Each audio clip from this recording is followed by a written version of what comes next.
Allah subhanahu wa ta'ala says, إِذْ قَالَ الْحَوَارِيُّونَ يَا عِيسَى بْنَ مَرْيَمَ هَلْ يَسْتَطِيعُ رَبُّكَ أَنْ يُنَزِّلَ عَلَيْنَا مَائِدَةً مِنَ السَّمَاءِ.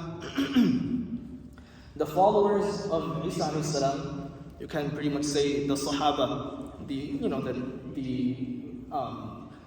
true followers of Isa alayhi salam, they asked Isa alayhi salam, would it be possible for you to ask your Lord if you can send us a table from the sky with food, pretty much.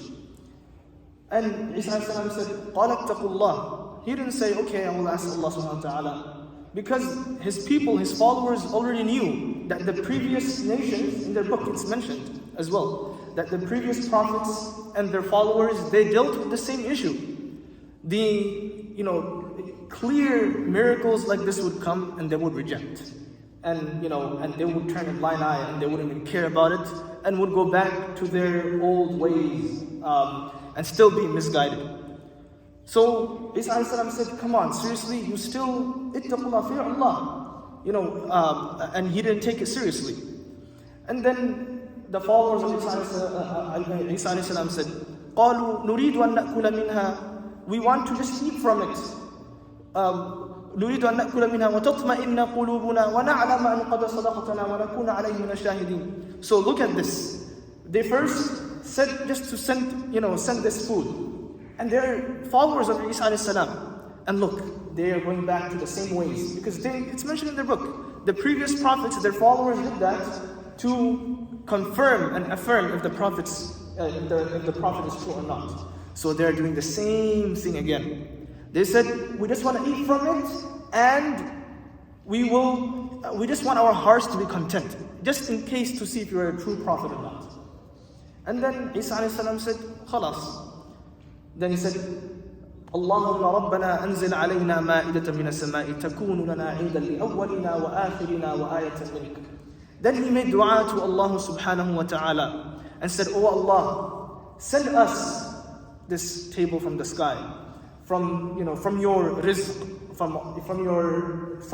your treasure, so that the people before us and after us can talk about this. This will be a special occasion. Send it just this one time, so that this can be a sign for my people, and people can actually talk about it. It will be like a special occasion. And bless us from your rizq. And then Allah subhanahu wa ta'ala says, look how merciful Allah subhanahu wa ta'ala is. He is extremely kind. And look at the soft response of Allah subhanahu wa ta'ala. Allah ta'ala says, Inni munazziluha alaykum. I will send it to you. Don't worry, I will send this food down. Tell your people, I will send it to them. But there is a clause here. And Allah subhanahu wa ta'ala never himself said this to anybody. Because all the previous prophets came. So whenever a new prophet comes, the previous prophets and their followers' mistake comes with it as well. It's mentioned. So Allah Ta'ala said, I will send it. Don't worry, I will send it. إِنِّي مُنَزِّلُهُ عَلَيْكُمْ. But فَمَنْ يَكْفُرْ بَعْدُ مِنْكُمْ. Whoever still rejects and goes away from my message, because this is a clear message here. Nobody can do this. فَمَنْ يَكْفُرْ بَعْدُ مِنْكُمْ فَإِنِّي أُعَذِّبُهُ عَذَابًا. I will punish them a severe punishment. And Allah subhanahu wa ta'ala himself saying He will punish. Usually throughout the Quran, Allah subhanahu wa ta'ala says, the angels will give this punishment, the angels will do this, the angels will do that, for the punishment. But Allah subhanahu wa ta'ala himself in this occasion, He's taking the responsibility of punishing these people himself. Only Allah subhanahu wa ta'ala knows obviously how He will punish them. Nobody knows this, which any way that befits His majesty.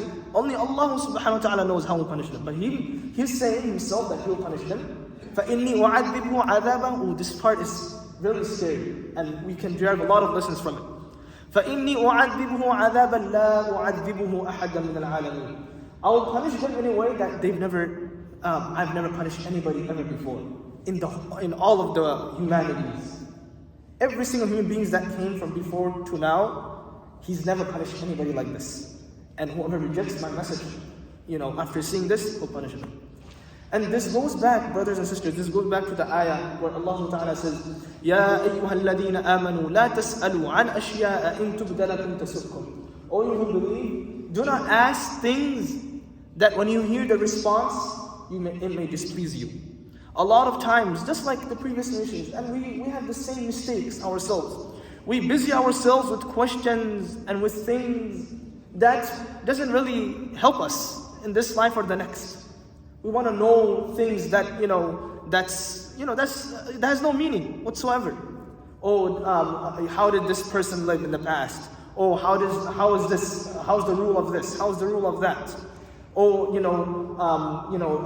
thinking of too deeply of the taqdeer of Allah subhanahu wa ta'ala. Does Allah have this? How is this gonna be of Allah? These matters don't really help you in this life or the next. So Allah Ta'ala is giving us a message here. Don't busy yourself with things that doesn't really benefit you in your daily life, in your actions, in your ibadat. And exactly this is what the people of the past did. Even though for them was different, they've seen the clear signs in front of them. Even even after that they rejected it. But in our case, we have it easier. We don't have the signs in front of us. Just imagine if we actually had the sign and we still rejected it. Alhamdulillah, we don't have to fall in that trap. But at the same time, we don't want to busy ourselves with matters of the deen that's really not gonna help us. Sometimes we ask ourselves, how is this sign gonna be of the day of judgment? Are they gonna how many hands will the malaika have, and this and that? You hear all these crazy questions, but sometimes let's be honest, it's really not gonna help us in our daily actions, in our ibadat, in our salah. We should rather busy ourselves with knowing the daily actions that we do to begin with our prayers, with our wudu, with our worships that we are busying ourselves with constantly. May Allah subhanahu wa ta'ala give us true knowledge. May Allah subhanahu wa ta'ala allow us to apply what was said. أقول قولي هذا وأستغفر الله لي ولكم ولسائر المسلمين من كل ذنب فاستغفروه.